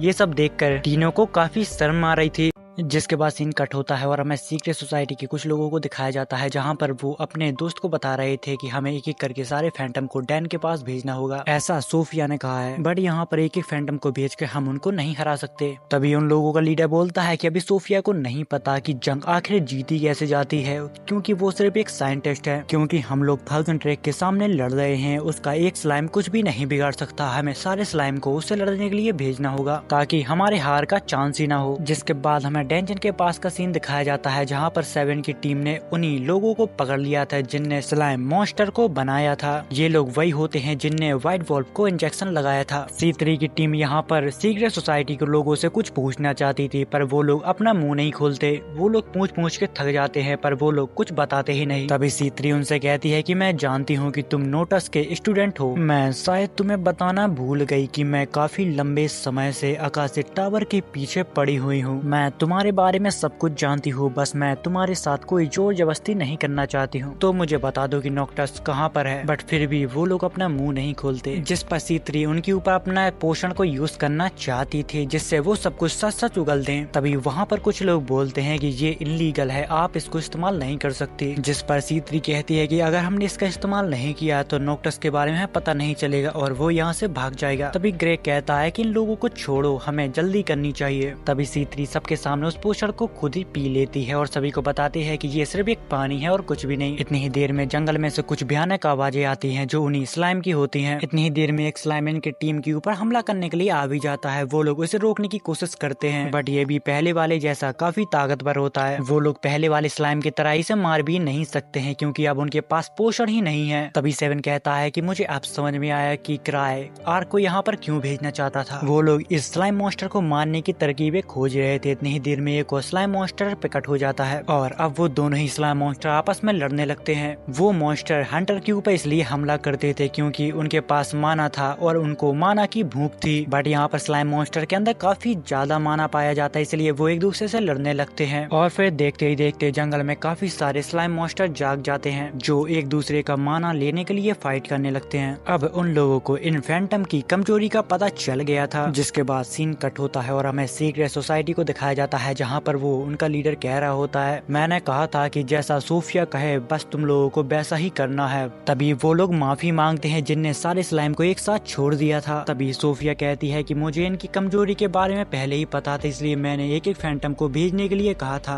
पर तुम लोगों ने मेरी बात सुनी ही नहीं। जिस पर यहाँ का लीडर कहता है कि अब जो हो गया सो हो गया, अब हमारा अगला कदम क्या है। जिस पर सोफिया कहती है कि अब सिचुएशन काफी बदल चुकी है, अब C3 ही नहीं उसके साथ काफी और लोग हैं जो हमारी इन्वेस्टिगेट कर रहे हैं, और तो और उसके साथ एक लेवल 7 हंटर गार्ड भी है जिसका नाम सुन के वो लोग डर जाते हैं। जिस पर सोफिया कहते हैं कि उनके पास हमारे 2 सोल्जर भी हैं, अगर उन लोगों ने मुंह खोला तो हम शायद पकड़े भी जा सकते हैं। जिस पर एक आदमी बोलता है कि वो ऐसा कुछ भी नहीं करेंगे, वो लोग बहुत वफादार हैं, वो मर जाएंगे पर अपना मुंह नहीं खोलेंगे। जिसके बाद हमें C3 और गार्ड को दिखाया जाता है जहाँ पर गार्ड कहता है कि तुमने भले ही काफी हंटर को छुटा लिया हो, पर ये अभी भी एक इन्वेस्टिगेट है। अगर हम आकाशिक टावर के खिलाफ हैं तो ये सब ऐसा नहीं है जैसा एसोसिएशन संभाल सकती है। जिसके बाद C3 सभी लोगों को बुलाती है और अपने रिसर्च के बारे में बताती है कि धरती के नीचे काफी ज्यादा माना मटेरियल है और मैं काफी टाइम से इस चीज की रिसर्च कर रही थी। उसका बताने का मतलब ये था कि अंडरग्राउंड में कोई रिसर्च कर रहा है। जिस पर वो 2 लोग बोलते हैं कि धरती के नीचे मत जाना, वहाँ पर कुछ भी नहीं है। तभी बातों ही बातों में उसके मुंह से सोफिया का नाम निकल जाता है, जिस पर वो लोग बात करने लगते हैं कि ये सोफिया कौन है, लगता है इनका कोई साथी आसपास है। जिस पर C3 कहती है कि अगर वो हमारे सामने आ जाती तो हमारा काम आसान हो जाता, मैं उसको चाहे जितना खोज लूं, वो परछाई की तरह गायब हो जाती है। जिसके बाद सीन शिफ्ट होता है और हमें क्राई, लीज और टीनो को दिखाया जाता है जो डैन की तरफ बढ़ रहे थे। जिस पर लीज कहती है कि चलो जल्दी चलो C3 के मरने से पहले। क्राई उसे जवाब देता है कि वो नहीं मरने वाले, यहाँ पर कोई मरने वाला है तो वो हूँ मैं, क्योंकि मेरे पास अब ज्यादा सेफ्टी रिंग नहीं है। तभी टीनो कहती है कि मास्टर मुझे लगता है कि यहाँ का अंधेरा कुछ ज्यादा ही खतरनाक, इसलिए मुझे आपका हाथ पकड़ने दो। जिस पर लीज को गुस्सा आ जाता है और वो कहती है कि तुम्हारी हिम्मत कैसी हुई उसका हाथ पकड़ने की। जिसके बाद हमें व्हाइट वॉल डैन के नीचे का सीन दिखाया जाता है जहाँ पर 7 कह रहा होता है कि मुझे पता चला कि 1000 ट्रैक नहीं आने वाला। तभी हमें उसी चिड़चिड़े आदमी को दिखाया जाता है, वो कहता है कि मैं 1000 ट्रैक के बारे में पहले ही समझ गया होता तो आज मेरा ये हाल नहीं होता। वो जो भी कहता है उसका कुछ न कुछ मतलब होता है। जिस पर C3 कहती है कि क्राई उन लोगों में से है जो पैदा ही ट्रेजर हंटर बनने के लिए हुए हैं और मुझे यकीन है कि वो लेवल 10 तक भी पहुंच जाएगा। इतनी ही देर में C3 के ऊपर थंडर से अटैक होता है और ये अटैक किसी और ने नहीं उसी ने किया था, जिसकी वजह से ये पूरा प्लान फेल हो गया था। उसने अपने मैजिक से यहाँ पर सभी लोगों को घायल कर दिया था। तभी C3 खड़ी हो जाती है और कहती है कि मुझे विश्वास नहीं होता,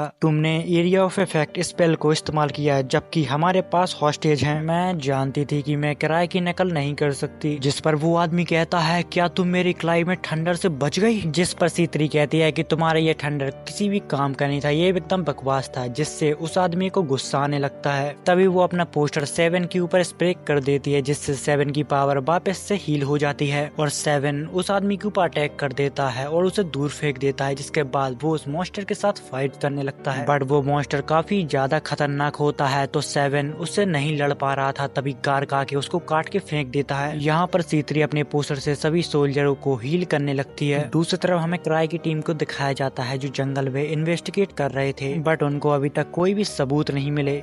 दूसरी तरफ हमें गार्ड को दिखाया जाता है जो 7 के साथ मिलकर उसी मॉन्स्टर को मार रहा था। उसको लगता था कि एक ही बार में वो मॉन्स्टर मर जाएगा, पर वो मॉन्स्टर कुछ ज्यादा ही ताकतवर निकलता है। दूसरी तरफ सीक्रेट सोसाइटी अल्टीमेट वेपन को अपने मैदान में उतार देती है लड़ने के लिए। ग्रेग उसके साथ फाइट करता है, पर उसको फाइट करने में उस मॉन्स्टर से काफी ज्यादा दिक्कत हो रही थी। तभी दूसरी तरफ 7 भी फाइट के बीच घायल हो जाता है। उन सभी को लड़ने में यहाँ पर बहुत ज्यादा दिक्कत हो रही थी। इतनी ही देर में यहाँ पर लीज आ जाती है। आते ही वो काफी सारे मॉन्स्टरों को ढेर कर देती है। दूसरी तरफ हमें क्राई और टीनो को दिखाया जाता है जो अभी भी जंगल में भटक रहे थे। क्राई ने लीज को यहाँ से भेज दिया था डैन के पास ताकि वो उन सभी की मदद कर पाए। तभी टीनो को जंगल में आसपास किसी की प्रेजेंस महसूस हो रही थी, बट क्राई को यहाँ पर कुछ पता ही नहीं चलता। और ये वही सीक्रेट सोसाइटी के लोग होते हैं जो यहाँ पर छुपकर उनको देख रहे थे। तभी क्राई कहता है कि टीनो, क्या तुम इन्हें इग्नोर नहीं कर सकती? क्राई को लग रहा था कि ये तो आम बात है, जंगल में जानवर तो होते ही हैं। अगर यहाँ पर कुछ है तो तुम्हें उनके घर को ढूंढना होगा और उनसे माफी भी मांगनी होगी। तभी हमें पता चलता है कि क्राई बातों ही बातों में उसको कुछ बताना चाहता है, बट यहाँ पर उन लोगों को कुछ समझ में नहीं आ रहा था कि आखिर 1000 ट्रेक करना क्या चाहता है। जिसके बाद क्राई सारा काम टीनो को सौंप देता है। तभी हमें दूसरी तरफ दिखाया जाता है कि वो सभी लोग मिलकर उस नए मॉन्स्टर के ऊपर अटैक करते रहते हैं, पर उसको जैसे फर्क ही नहीं पड़ता। बट यहाँ पर लीज पक्षियों को मारने में कुछ ज्यादा ही बिजी होती है। जिसके बाद वो जाकर उस नए मॉन्स्टर के ऊपर अटैक करने लगती है, जहाँ पर उस टैंक को लीज के साथ लड़ने में काफी ज्यादा दिक्कत हो रही थी। मौके को देखकर 7 और ग्रेग भी उसका साथ देने लगते हैं। इतना सब होने के बाद उस मॉन्स्टर को जरा सी भी चोट नहीं लगती। लीज यहाँ पर उसके ऊपर हमला कर पाती है, इससे पहले वो मॉन्स्टर उसके ऊपर अटैक कर देता है, जिस वजह से उसको थोड़ी सी चोट लग जाती है। तभी उसके ऊपर वो टैंक लेजर फेंकने लगता है और लीज उससे बच के भागने लगती है, जहाँ पर एक बार फिर से वो सभी लोग मिलकर उस टैंक के ऊपर अटैक करते हैं, बट इस बार भी वो उसे मारने में नाकामयाब रहते हैं। इतनी ही देर में वहाँ पर क्राई आ जाता है और वो कहता है कि तुम लोग क्या कर रहे हो? तभी लीज उससे कहती है कि मैं चाहती थी कि तुम्हारे आने से पहले मैं इस काम को खत्म कर दूं, बट ये बंदा काफी ताकतवर है। जिस पे क्राई कहता है कि हाँ तुम सही कह रही हो। तभी वो टैंक क्राई को देखकर क्राई को मारने के लिए आगे बढ़ने लगता है, जिसको देखकर टीनो डर जाती है। वो टैंक पूरी ताकत के साथ क्राई के ऊपर हमला करता है, पर उसके बदले वो ही दूर फेंक जाता है। जिस पर लीज कहती है कि ये तो कमाल था, और टीनो से कहती है कि तुम क्या उससे इतना ज्यादा चिपक रही हो, दूर हटो उससे। जिस पर क्राई कहता है कि सॉरी, इतना ज्यादा अंधेरा था कि मैंने कुछ भी नहीं देखा। और फिर देखते ही देखते सुबह हो जाती, जहाँ पर ग्रे को 7 बात कर रहे थे। वैसे अभी देखा जाए तो क्राई क्या कर रहा था, क्या उसके रैलिक की वजह से ये सब था? क्योंकि अभी तक उन लोगों को पल्ले नहीं पड़ा कि आखिर क्राई ने कैसे उस मॉन्स्टर को हरा दिया। जिसके बाद सीन कट होता है और हमें क्राई और C3 को दिखाया जाता है, जहाँ पर क्राई C3 से कहता है कि तुमने कहा था कि तुम्हारा वहाँ पे एक नेमेसिस है, यानी कि आकाशिक टावर, क्या मैं उसमें तुम्हारी कुछ मदद कर सकता हूँ? जिस पर C3 हाँ में जवाब देती है। तभी हमें उन बदमाशों को दिखाया जाता है जो कह रहे होते हैं कि सोफिया ने 1000 ट्रेक के क्लैन में इन्फिल्ट्रेट कर लिया, वो भी बिना किसी शक के। पर वो लोग इतनी भी ज्यादा भोले नहीं है, उनने हमारे बेस की एग्जिट को जाना, पर फिर भी उन लोगों ने उसको इग्नोर कर दिया। ये 1000 ट्रेक आखिर चाहता क्या है, हम अभी तक इसको नहीं समझ पाए। ऐसा ही उसने जंगल में किया कि उसको पता चल गया था कि हम उनका पीछा कर रहे हैं, पर फिर भी उसने हमको इग्नोर कर दिया। मैं बिल्कुल समझ नहीं पा रहा कि उसका इंटेंशन क्या है। दूसरी तरफ हमें सोफिया को दिखाया जाता है जो C3 और उसके स्लाइम के बारे में कुछ बात कर रही थी। दूसरी तरफ हमें मैजर को दिखाया जाता है जो क्राई के ऊपर काफी नाराज हो रहा था और उससे कहता है अब तुम मुझसे ये मत कहना कि तुम्हें कुछ भी नहीं पता।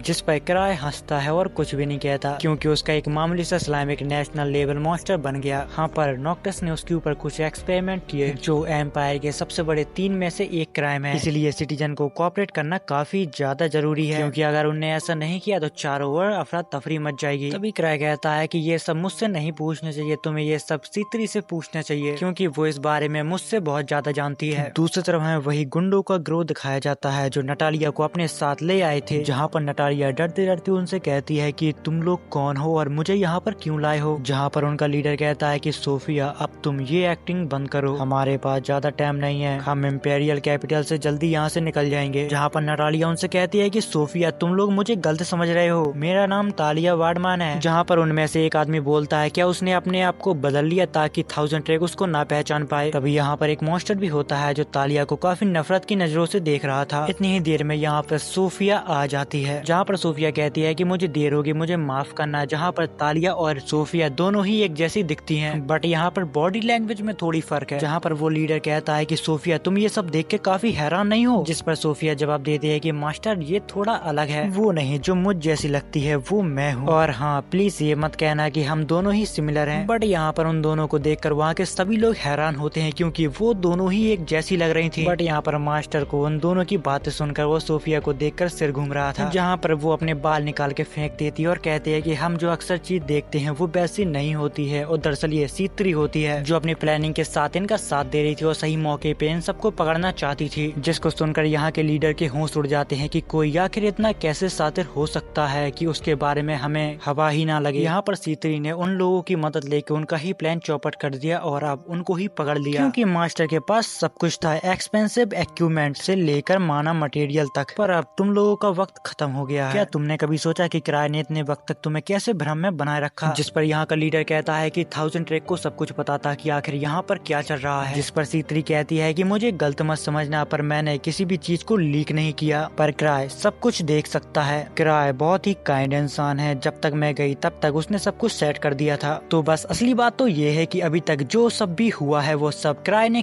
करवाया था, क्योंकि जब किराया आया था तब C3 ने उस टैंक को जंप करवा दिया था। जिसके बाद C3 उस सोसाइटी के लीडर से हाथ मिला लेती है और कहती है मैं अपनी रिसर्च को पूरा करना चाहती हूँ। जिस पर वो लीडर कहता है कि तुम जो करना चाहती हो तुम वो कर सकती हो, हमें इससे कोई भी प्रॉब्लम नहीं है, क्योंकि उसके उल्टे सीधे एक्सपेरिमेंट पे लोग उसके ऊपर सस्पेक्ट करते रहते हैं। तभी C3 उसे बताते हैं कि ये मेरे पुराने फेलियर का नतीजा है। जिसकी बात सुनकर यहाँ पर तालियां रोने लगती है, जहाँ पर C3 उससे कहते हैं कि तुम्हारे बालों आंखें बहुत ज्यादा खूबसूरत है, इसीलिए मैंने सोचा कि तुम्हारे ऐसा होना काफी अच्छा है। यहाँ पर C3 के दिमाग में कुछ ज्यादा ही खतरनाक प्लान चल रहा था। तभी वो एक स्लाइम को बाहर निकालती है और कहती है कि ये सराउंडिंग माना मटेरियल को, मैजिक और ताकत को सभी को एब्जॉर्ब कर लेती है, और माना मटेरियल को खाकर ये स्लाइम अपना बहुत बड़ा रूप ले लेती है। पर इस बात से यहाँ का जो मास्टर है वो काफी ज्यादा डरा हुआ था, क्योंकि वो स्लाइम दुनिया की सभी चीजों को खा सकता था। C3 अपने स्लाइम को टेस्ट करना चाहती थी। इतनी ही देर में यहाँ पर स्मोक होने लगता है। स्मोक होते ही यहाँ का लीडर यहाँ से भागने लगता है। उसके सोल्जर उसका कवर देते हैं, बट वो यहाँ से निकल पाता है इससे पहले एक आदमी उसको रोक लेता है। वो आदमी काफी अजीब था, तो C3 का एक्सपेरिमेंट भी हो सकता है। तभी C3 कहती है कि ग्रीवर्स में मेरे जैसे कमजोर आदमी के लिए मुझे जल्दी से ताकत चाहिए थी। इसी के साथ मेरे गोलेम को टाइम और रिसोर्सेस की काफी ज्यादा जरूरत थी, तो मैंने सोचा कि इसके लिए तुम कैसे रहोगे। जिसके बाद C3 अपना ग्रीवर्स वाला मास्क पहनती है और इस सोसाइटी के लीडर को खत्म करवा देती है। जिसके बाद सीन कट होता है और अगले सीन में हमें किराए और C3 को दिखाया जाता है, जहाँ पर C3 उसे कल की घटना के बारे में सब कुछ बताती है, जहाँ पर वो उसे तालिया के बारे में भी बताती है कि उसकी थोड़ी मेमोरी ग्रैप होगी, पर इतना तो चलता है। जहाँ पर किराए सोचता है कि मुझे समझ में नहीं आ रहा है कि आखिर ये किस बारे में बात कर रही है।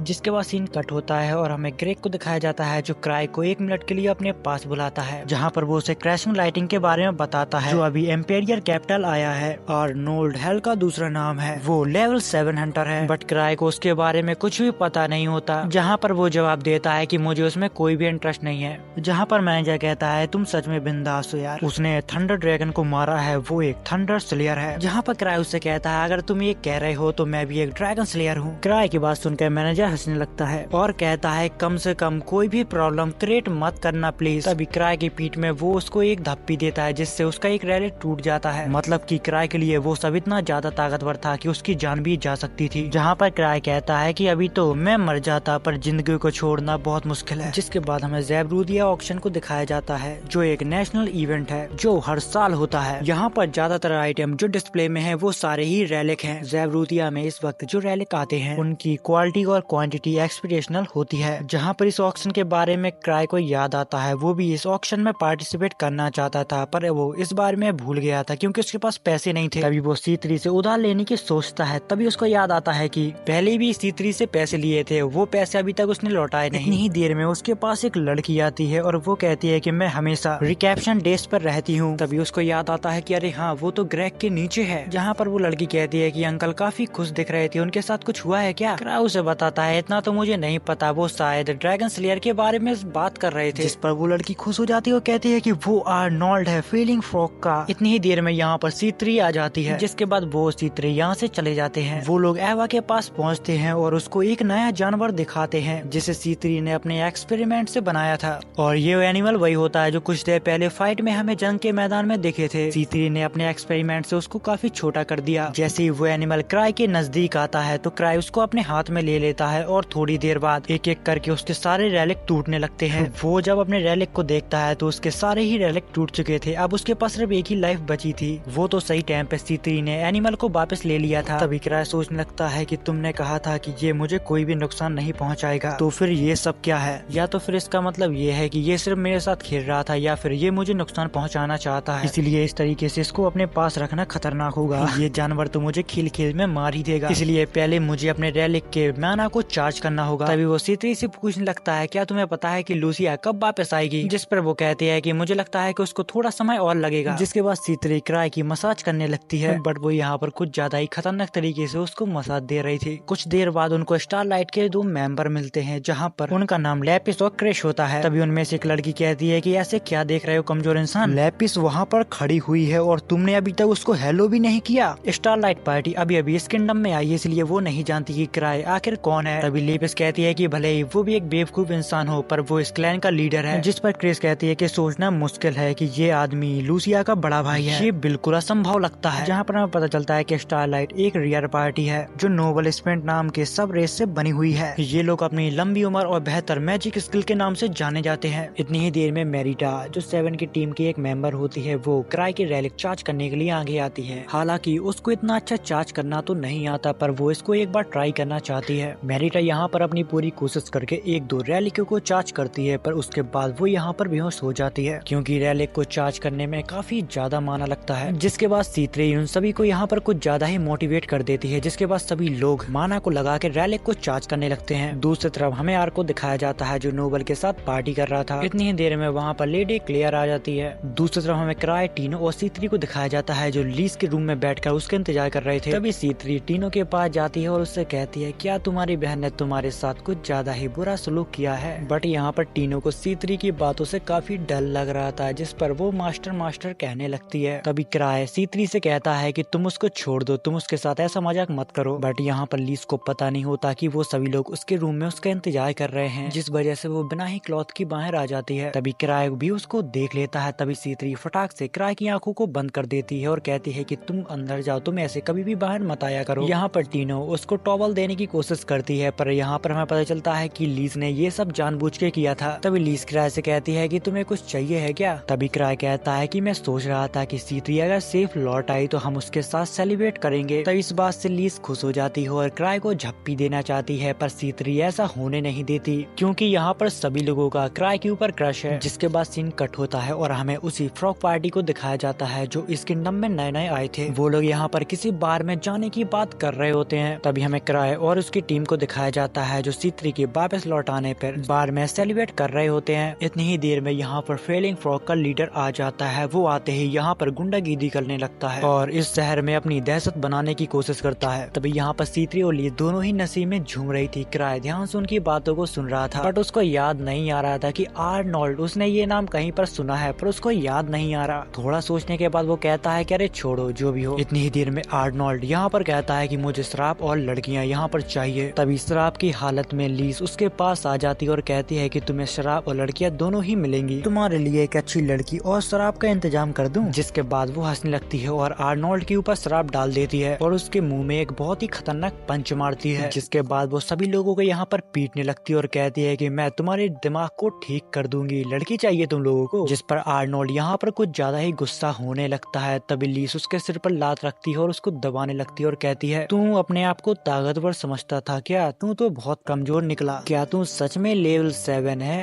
इतना कहने के बाद वो उसका मजाक उड़ाने लगती है। ये सब देख के यहाँ के लोग काफी खुश होने लगते हैं। जिसके बाद हमें 3 साल पहले का सीन दिखाया जाता है जहाँ पर लियोक एक लड़की को तलवार चलाना सिखा रहा था। उसी के साथ वो उसे ये भी बता रहा था कि मैं दुनिया का सबसे खतरनाक स्वॉर्डमैन हूँ। लियोक हमेशा लकड़ी के तलवार को इस्तेमाल करता है, फिर भी कोई भी उसका सामना नहीं कर पाता। जिसके बाद वो लड़की हंटर बनने के एग्जाम में फेल हो जाती है। अब वो एसोसिएशन में सभी हंटर के ऊपर नजर रखती है और ये वही लड़की होती है जो कुछ समय पहले क्राई के पास आई थी, जो रिसेप्शनिस्ट का काम करती है। जिसके बाद हमें क्राई को दिखाया जाता है जो आर्नोल्ड के बारे में सोच रहा था और कहता है कि तभी तो मुझे लग रहा था कि ये नाम मैंने कहीं न कहीं तो सुना है। जिसके बाद हमें आर्नोल्ड की टीम को दिखाया जाता है जो कह रहे होते हैं कि उस औरत को छोड़ो, वो माफी के लायक नहीं है। जिस पर आर्नोल्ड कहता है कि जो भी हो, पर वो काफी स्ट्रॉन्ग है और हम इसको ऐसे खत्म नहीं होने दे सकते। जहाँ पर आर्नोल्ड और उसकी टीम को लीज से अपना बदला लेना था। जिसके बाद वो लोग हंटर एसोसिएशन में लीज की कंप्लेंट करने के लिए चले जाते हैं, बट यहाँ के रिसेप्शनिस्ट उनकी कंप्लेंट को रिजेक्ट कर देती है और कहती है कि बार में तुम तुम लोगों ने पहले झगड़ा शुरू किया था। तभी आर्नोल्ड उससे कहता है कि ठीक है, पर मुझे उस लड़की का नाम चाहिए। तभी यहाँ पर ग्रेक आ जाता है और वो कहता है कि उसका नाम लीज स्मार्ट है और मैंने सुना कि तुम्हारे आते ही तुमने काफी मुसीबत खड़ी कर दी थी। चलो इस बात को जाने दो, मैंने उसके गार्डियन को वार्न किया था कि वो ऐसा दोबारा ना करे, पर शायद अब मुझे लगता है कि वो गार्डियन उसको बताना ही भूल गया क्योंकि वो एक नंबर का भुलक्कड़ है। यहाँ पर गार्ड क्राई के बारे में बात कर रहा था। गार्ड उनको बताता है कि क्राई एक लेवल 8 का हंटर है। लेवल 8 का सुनते ही उन सभी लोगों की हवा टाइट हो जाती है। अगर तुम प्रॉमिस करो कि तुम लोग ऐसा फिर दोबारा नहीं करोगे तो क्राई शायद तुम्हें छोड़ देगा। इस बात से टीम के लीडर आर्नोल्ड को काफी ज्यादा गुस्सा आता है, जिस पर ग्रेग कहता है कि इस बात को एक्सेप्ट करना या ना करना वो तुम्हारे ऊपर है। इतना कहने के बाद वो यहाँ से चला जाता है। थोड़ी देर बाद यहाँ पर आर्नोल्ड कहता है कि सब लोग रेडी हो जाओ, हमारा अपोनेंट 1000 ट्रैक है। दूसरी तरफ हमें आर्नोल्ड की पार्टी को दिखाया जाता है जो क्राई से लड़ने के लिए काफी सारी जानकारी को इकट्ठा कर रहे थे, जहाँ पर लोगों ने बताते हैं कि मैं तो ये समझता हूँ कि 1000 ट्रैक फ्यूचर देख सकता है, और जहाँ पर कुछ लोग बताते हैं कि मैंने तो ये भी सुना है कि वो बिना किसी की मदद से अकेला ही लेवल 8 तक पहुँचा है। और ये सब होते हुए टीनो भी देख लेती है। तभी वो बीच में आती है और कहती है कि मेरे मास्टर एक देवता है। जिसके बाद आर्नोल्ड की टीम थक हार कर वापस से अपने घर लौट आती है, जहाँ पर वो कहते हैं कि यहाँ के किसी भी इंसान से पूछो तो वो क्राई के बारे में एक अपनी अलग ही राय बताता है। वैसे भी वो एक मिस्ट्री आदमी है और हाल फिलहाल में वो मिशन में बहुत ही कम ही शामिल होता है और सब कुछ अपने दोस्तों के ऊपर छोड़ देता है। और यहाँ के लोगों का कहना तो ये था कि उसने एक जायंट गोलेम को अपनी वेल पावर से ही उड़ा दिया था, जिस पर आर्नोल्ड कहता है कि सब बकवास है, वो लोग सच्चाई को नहीं जानते इसलिए कहानियां बना देते हैं, या फिर वो कभी भी ऐसे आदमी को नहीं मिला जो उसकी एबिलिटी और पावर को मैच करता हो, इसलिए हमेशा सब कुछ वो अपने दोस्तों के ऊपर छोड़ देता है। अगर ऐसा नहीं हुआ तो वो एक कमजोर इंसान है, पर वो मुझे नहीं हरा सकता जो अपनी पावर और मेहनत से लेवल 7 तक पहुंचा हो। जिसके बाद आर्नोल्ड क्राई के साथ फाइट करने का सोचने लगता है। जिसके बाद हमें क्राई को दिखाया जाता है जो अपने बालकनी में बढ़िया हवा ले रहा था। इतनी ही देर में वहाँ पर टीनो आती है और वो कहती है, मास्टर जब मैंने आसमान की तरफ देखा तब मुझे आपका चेहरा दिखाई दिया और आप वहाँ पर मुस्कुरा रहे थे। जिस पर क्राई कहता है क्योंकि तुम मुझे नीचे से देख रही थी। जहाँ पर क्राई टीनो को बताता है कि मेरे ऊपर 1 करोड़ का कर्जा है और मेरे पास चुकाने का कोई भी रास्ता नहीं है, और ये कर्जा मैंने C3 से लिया था। इसीलिए उसने कहा था कि अगर उसे उसका कर्जा क्लियर करना हो तो उसको C3 से शादी करनी पड़ेगी। शादी का नाम सुनते ही टीनो को यहाँ पर बहुत ही खतरनाक एक झटका लगता है। शादी ये तुम नहीं कर सकते, मैं इस तरह अपने मास्टर को किसी और के लिए नहीं छोड़ सकती।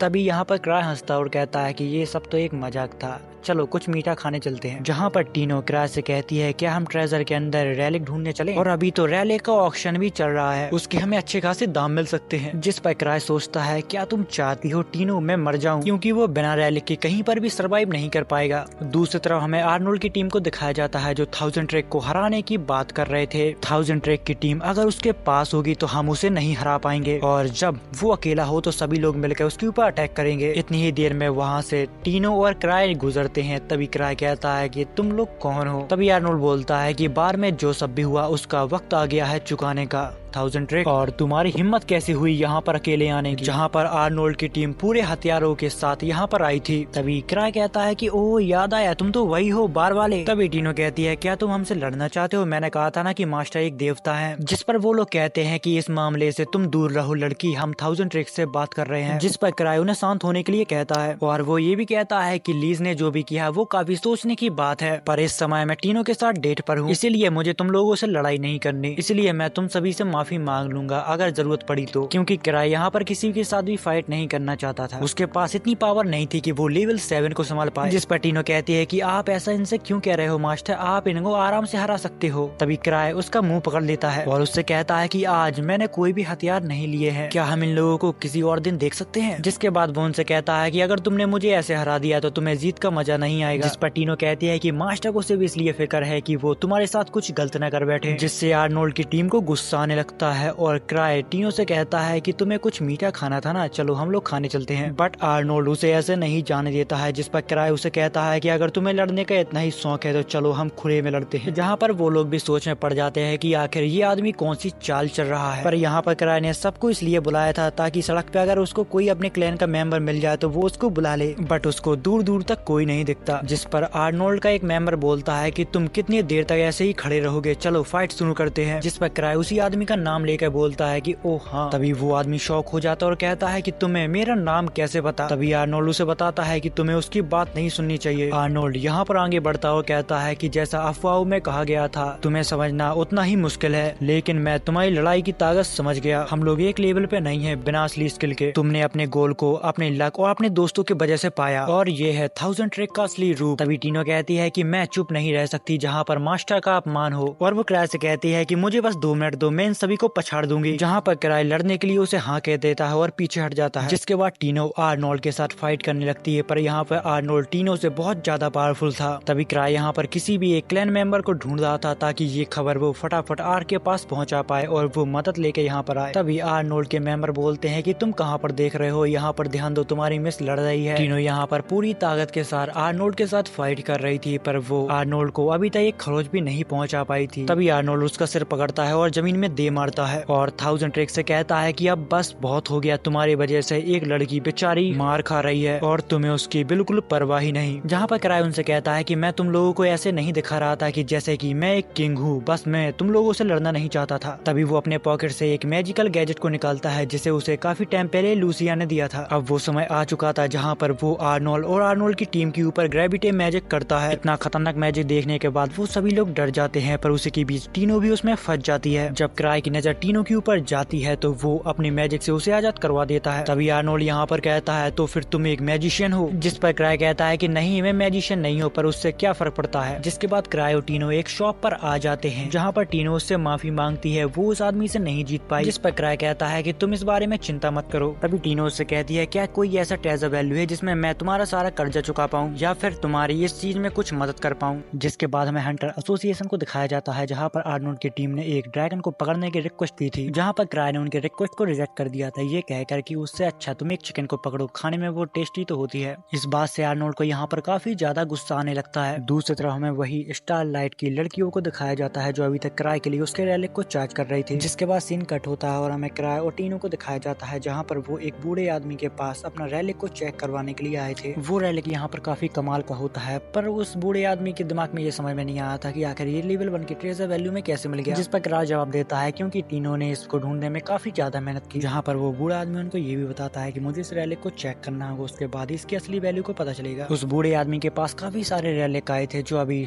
ऑक्शन में जाने वाले थे, जिसको देखने के लिए क्राई उन बूढ़े आदमी से रिक्वेस्ट करने लगता है। थोड़ी देर रिक्वेस्ट करने के बाद वो बूढ़ा आदमी उसे रैलिक देखने के लिए हाँ कह देता है। जिसके बाद वो बूढ़ा आदमी टीनो के साथ काफी सारी बातें करता है क्योंकि उसे देखकर उसे अपनी पोती की याद आती है। दूसरी तरफ क्राई सभी रैलिकों को देख रहा था, तभी उसको एक मार्क्स मिलता है। उसको लगता है कि उसके पास एक पहले मार्क्स था जिससे वो अपना रूप बदल लिया करता था, वैसा ही शायद ये भी काम करता हो, इसलिए वो इसको खरीदना चाहता था। जिसके बाद वो उस बूढ़े आदमी से कहता है कि जिसने ये तुम्हें मार्क्स दिया है मैं उस आदमी से डायरेक्ट डील करना चाहता हूँ। जिसके बाद सीन शिफ्ट होता है और वो दोनों गार्डन में बैठे होते हैं। वो उन्हीं का इंतजार कर रहे थे जिसका वो मार्क्स है। क्राई के पास उसे खरीदने के पैसे नहीं है, फिर भी वो उस मार्क्स को लेना चाहता है। अब यहाँ पर वो भी सोच में था कि आखिर मैं किससे कर्जा लूं, क्योंकि C3 से तो वो पहले ही कर्जा लेके बैठा है, लीस उसे कर्जा नहीं देगी। वो ये सोचते सोचते बस टहल ही रहा था, इतनी देर में उसको आर्क दिखता है। तभी हमें उस लड़की को भी दिखाया जाता है जो कुछ समय पहले हमें एक एपिसोड में दिखी थी, जिसका नाम क्या था वो तो मुझे याद नहीं। वो लड़की यहाँ पर आर्क के ऑफिस को देखने आई थी। तभी उस लड़की की नजर यहाँ पर क्राई और टीनो पर जाती है, जहाँ पर उसको लगता है कि कुछ लोग बस उसको देख रहे हैं। जिस पर वो कहती है कि ऐसे क्या देख रहे हो, चलो निकलो यहाँ से। इस पर टीनो यहाँ पर उसके ऊपर गुस्सा होने लगती है। तभी आर्क क्राई को उस लड़की से इंट्रोड्यूस करवाता है और कहता है कि इसका नाम क्लेयर है, और वो उस लड़की को भी बताता है कि ये हमारे क्लैन का मास्टर है। जिस पर क्लेयर कहती है कि तुम हो 1000 ट्रैक, मेरे पापा अक्सर तुम्हारे बारे में बात करते हैं, दिखने में तुम काफी वीक लगती हो, पर मुझे तुम्हारे लेवल के ऊपर विश्वास नहीं होता है कि तुम्हारे लेवल 8 है, वो आर्क से ज्यादा कैसे है। मुझे लगता है कि हंटर एसोसिएशन काफी गिर गई है। बट इस बात से क्राई को बिल्कुल भी बुरा नहीं लगता, वो बस हंस रहा था। जिस पर वो लड़की कहती है कि तुम्हारी कोई सेल्फ रिस्पेक्ट नहीं है क्या। जिस पर क्राई उसे जवाब देता है कि तुम्हारी परवरिश अच्छी नहीं हुई है और उसी के साथ तुम में तमीज की भी काफी कमी है। जिसकी बात सुनकर क्लियर यहाँ पर काफी सोच में पड़ जाती है। जिसके बाद सीन शिफ्ट होता है जहाँ पर क्राई आर्क से कहता है कि तुम बिल्कुल सही वक्त पे आए हो, क्या तुम्हारे पास पैसे हैं। तभी आर्क उसकी बातों पे हंसने लगता है और कहता है कि मैं तुम्हें अब उधार नहीं देने वाला, तुम्हें जरूर कोई नया रैलिक पसंद आ गया होगा और तुम उसे खरीदना चाहते होगे, मुझे पता है। यहाँ पर सभी लोग क्राई की बातों को सुन लेते हैं और उनको लगता है कि कोई नया रैलिक क्राई को पसंद आया है और लगता है कि वो बहुत ज्यादा ताकतवर है। और ये खबर बहुत ही जल्दी पूरे किंगडम में फैल जाती है कि क्राई को एक रैलिक पसंद आया और लगता है कि वो रैलिक बहुत ज्यादा ताकतवर है। बट यहाँ पर आर्क उसको पैसे तो नहीं देता। जिसके बाद क्राई C3 के पास चला जाता है और C3 उससे कहती है कि मैंने काफी सारे मटेरियल को बेच के काफी सारे पैसे इकट्ठे कर लिए हैं, चिंता मत करो, हम उस रैलिक को ले लेंगे। जिसके बाद सीन कट होता है और हमें उस रैलिक के ओनर को दिखाया जाता है जो आर्नोल्ड होता है। इसको देखकर क्राइव काफी हैरान होता है कि उस मार्क्स का इसको ही निकलना था ओनर। तभी आर्नोल्ड टीम का एक मेंबर बोलता है कि वो मार्क्स काफी ज्यादा रियल है, वो हम अपने देश से लाए थे। तभी आर्नोल्ड उनको बताता है कि हमें तो अभी ये भी नहीं पता कि आखिर इस मार्क्स का क्या उपयोग है। अगर 1000 ट्रैक इसे खरीदना चाहता है तो उसमें कुछ न कुछ तो खास बात होगी, बता मुझे इस चीज का आखिर उपयोग क्या है। बट क्राई यहाँ पर उसको बताने से मना कर देता है और उससे ये कहता है कि मेरी मानो तो ये चीज काफी खतरनाक है और इसको इस्तेमाल करते ही तुम्हारे ऊपर देश का कानून लग जाएगा। जिस पर आर्नोल्ड सोचता है कि क्राई जानबूझकर ये मार्क्स मेरे पास छोड़ना चाहता है, क्या पता ये मार्क्स वाकई काफी खतरनाक हो। जिसके बाद आर्नोल्ड यहाँ पर समझ जाता है और वो कहता है कि इसकी कीमत 10 मिलियन गिल्ड कॉइन है, तुम अगर लेना चाहते हो तो ले सकते हो। तभी सीत्री उसके सामने बहुत सारे कॉइन को रख देती है और कहती है कि तो फिर ठीक है,